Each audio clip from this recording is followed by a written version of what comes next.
All right, let's dive into something we have all faced. Trying to chart our own course when the world is just full of opinions. Today, we're going to get into the power of personal choice. Because at the end of the day, it's your life, and it's your prerogative to live it. So let me just ask you this, right at the top. When is it actually okay to say no, even when you know everyone around you, your family, your friends, maybe even your boss, is expecting a big, enthusiastic yes? It's a tough spot to be in, and that's exactly what we're going to unpack. To even start to answer that question, we've got to lay some groundwork, you know? We need to talk about the foundation that makes saying no even possible. And that brings us to our first section, the right to choose. And here's the key word for our whole conversation today: prerogative. So what is it? It's a special right or privilege. And when we're talking about our own lives, it's the personal right to be the one who makes the final call for yourself. And this is so important to remember. Using this right, your prerogative, isn't about being selfish or difficult. Not at all. It's about recognizing that you have a fundamental right to make the decisions about your own life.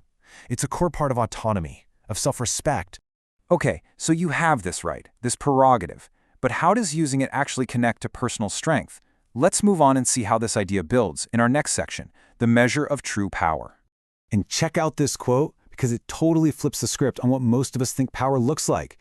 Power isn't proven by controlling everything. It's revealed when you choose wisely. Wow, that suggests true strength isn't about dominance at all. It's a completely different way of looking at it. So here's the big takeaway from that. We often get it mixed up, thinking power means having total control over every little thing. But the real insight here is that true strength is found in the quality of your choices, the wisdom behind them, not in how many things you can control. But, and here's where it gets messy in the real world, right? What happens when the path you've chosen for yourself completely clashes with the map someone else has drawn for you? This brings us right to the heart of the conflict, when others draw your map. Oh man, I think every single one of us knows this feeling. That moment when someone, and a lot of the time they really do have good intentions, sits you down and starts telling you how you should be living your life. Even when they mean well, it can feel so frustrating. And this really shows the disconnect, doesn't it? On one side, you have their script for you, which is usually this generic, cookie-cutter plan that doesn't really know the real you. And on the other side is, well, the real you, a unique, complex person who defines themselves. They're often miles apart.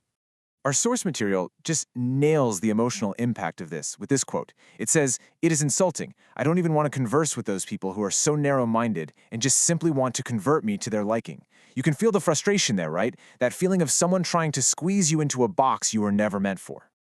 So what do? I mean, you don't want to live your life in constant conflict, but you absolutely have to protect your own path.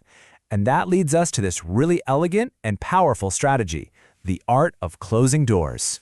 And here's the practical question that this whole strategy is designed to answer. How do you protect your inner peace, your autonomy, without starting a huge fight every single time someone offers up their unsolicited opinion? So the source lays out this amazing 4-step internal process. It's not about what you say out loud, it's about what you do in your own head. Step 1, listen politely. Step 2, recognize they probably mean well.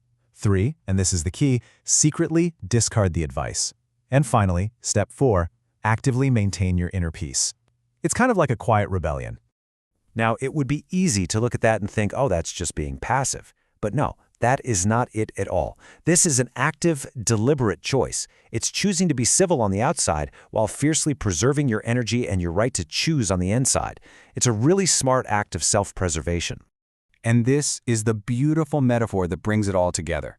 You just gently close the door. No slamming, no shouting, no big drama. Just a quiet, firm boundary that protects your own space. All right, let's bring all of this home as we wrap up in our final section, owning your prerogative.